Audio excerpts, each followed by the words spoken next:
Hey guys, Meteorologist Chris Tomer here with this morning mountain weather update. All right, I want to take you above tree line here. Continental Divide in Colorado. Sun shines out. Storm has cleared, but it is cold and it is windy. Winds are blowing 50, 60 above tree line on the Continental Divide. Air temps are 0 or colder this morning up there. So what's next? We have a large storm system coming. Here's what I'm seeing this morning. Major storm system 229 through 34. You can see the timing. What will happen is it'll drop out of British Columbia and the Pacific Northwest straight down into California, and it's going to sit in snow for like 2 to 3 days straight there. And then it's going to make its move into the interior with heavy snow.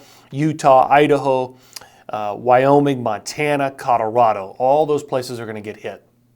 You can see the timeline. Wasatch Light snow, late 3-1, picks up in intensity, becomes heavy, 3-2, 3-3, and again 3-6, 3-7. Tetons, what a stretch ahead. A rich flow, lots of lift over the range. 229, late 229 through 3-7. I've got 3 feet plus coming during that time frame. Colorado, snow comes in late 3-2 into 3-3, and again 3-6, 3-8. Sierra still on track.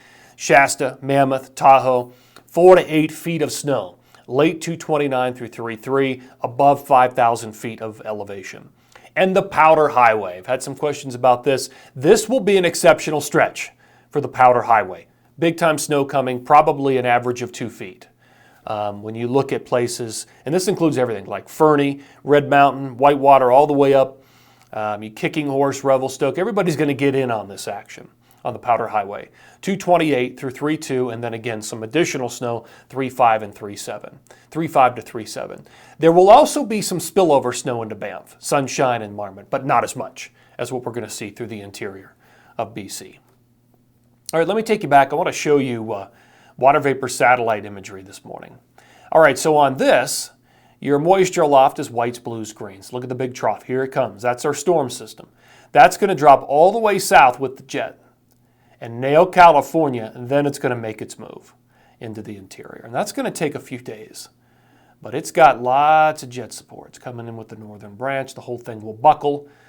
You've got your southern branch down here still feeding in some moisture. So all that's going to come together. Here's the jet forecast. Let's go to the jet first. So by the end of day today, there it is. Buckling jet coming out of the Pacific Northwest, head towards California, and we're talking heavy snow. The prime days are going to be 3-1, 3-2, 3-3, 3-4, from California all the way into the interior. Here's the jet by the end of day 3-2, targeting the interior, 3-3 and 3-4. By the end of day on 3-5, the pattern has shifted a little bit, more of a conveyor belt setup where we're just bringing in areas of low pressure, one after another into the west coast. So that's going to keep feeding the snowfall through California and the interior all the way through 3-8. End of day. Now we'll put some moisture on this. So by the end of day today, heavy snow BC, Pacific Northwest. Then the low begins to drop south and affects California. Idaho is in for an exceptional stretch of heavy snow. I've got a couple of feet in my forecast for Brundage, Schweitzer, Sun Valley. This will be a great stretch. And you see this band setting up of heavy snow right over the top of the Tetons throughout this period. It just keeps coming.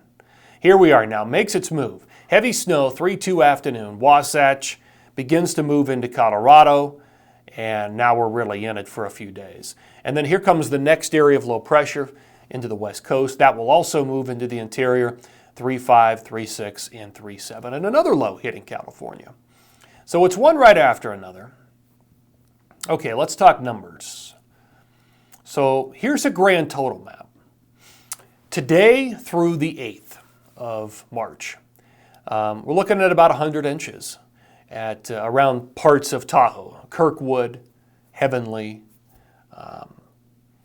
and then probably 80 inches around Mammoth, 80 to 90 around Shasta. So this is every bit of 4 to 8 feet as a grand total over that time period. Wasatch, looking good, 2 to 3 feet, or even slightly more. Over 3 feet, approaching 4 feet for the Tetons. With this type of rich flow, that is absolutely possible.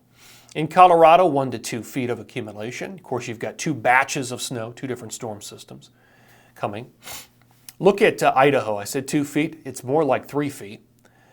when you look at it as a grand total. And look at the Powder Highway, a couple of feet on average for all the big resorts across interior BC.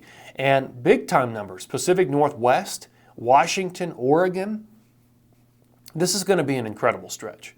Let's break it down by time period.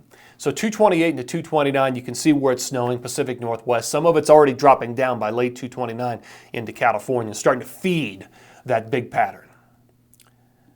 All right, here's the second period, 3-1 through 3-4.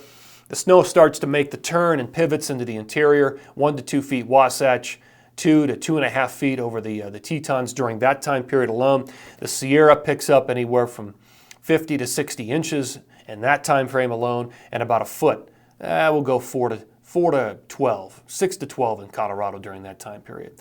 And you can see the numbers up in BC, continuing to pile up.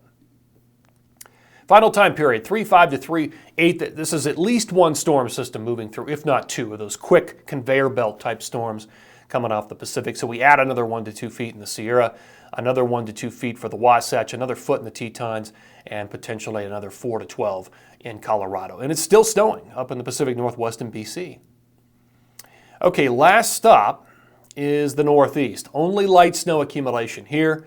A little bit late tonight, tomorrow morning, and then there's a couple of shots of light snow accumulation that first week of March. Okay, let's end on the grand total map because it is so impressive. Again, not all this comes at one time. This is going to be, it's going to take the entire period to accumulate, but anywhere in purple's over a foot, and that's almost every mountain range of the West. Big period, guys, ahead. Always appreciate you tuning in here. Take care and have a great day.